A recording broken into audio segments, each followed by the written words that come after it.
गोश मदंग लड़ी पारा दया शरद्रोष में लोगाड़ पुटे दिचमियनो खैर वाला मा भोल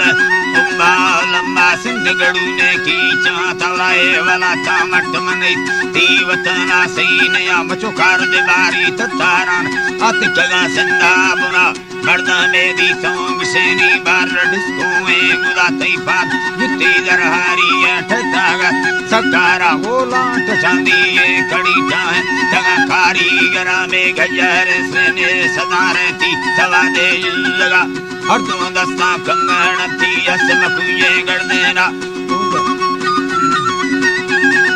गर्दनानी भोगद फुलड़ी तंगवेनी चिमनड़ी अरबी सवा छोटा वैशम दे पुत्ती लच से हमारी पदा में खुशको खच्ची यदिया लच अंगूरी बरा जमेला दिल में सदारा नसो पूरी ललता मगरता अंदा कदागा गितागा लामे तवा ककोदा पोस्ता राजा ने से डंगारी दवा अतग सदिए हमिर के वक्त कोई अल्लाह लचा ने मगी मर्दों वरागा खुशादा मलेका मकोले दा मट्टी सदानी चीन काना युबवा नीलगे नोटको बरी दातागा तमकाश दान कोए असलती इंदा कर काहो डर में ब्रादरा भरदी सलामानी भरिया तद खुशी महीना मात मालेका भैयार वरिया फिर दे भाके मुर्शिदा लड़दे रखा कागले नमकिया गाती नाम ताओ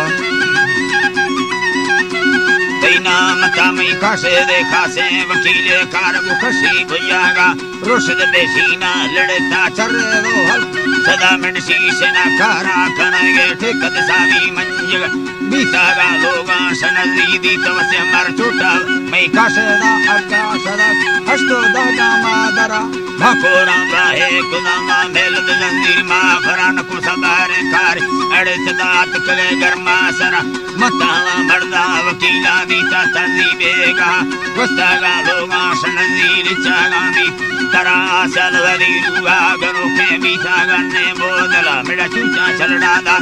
भली गोशद याड़े के मटानी रसे दद्राई सदारा वगुरी मोती दवा लोग मसुका बबोरे वाहद की कोए खड़ा गशमय को तैलाई हमें नए माल टुटिया भला मैराए का कीला ने मसवानी लिखागा तीर मफाजाया जरागा सत्ते तसियो सरा खंबे लंगूड़ी सलामी से नगुला के यागा काथागा बंदार मचिकी अटकगा या साहेता मिस्तागा अन्या महंदा पे लड़ाना हाल कड़िंगा भी में कुत्ता नंदी दा तग गिलडारे समा गबारू गोमा नया ये खुशल धीरा दरा चुरत किनी पे सरागा ये चीम ए बे सवा मर्दारण सट्टा दया गस तिरका मैं तेरी तरह हस्त मेरा गाला दानी है तिरका मैं तेरी सराय लिखो छत्ती मेरा ते चीन रिया हकल्ला कंदेला वर्दी मसदारे दस चुभनाए सरा मर्दा माई मां मलुंडा मंद मगिया था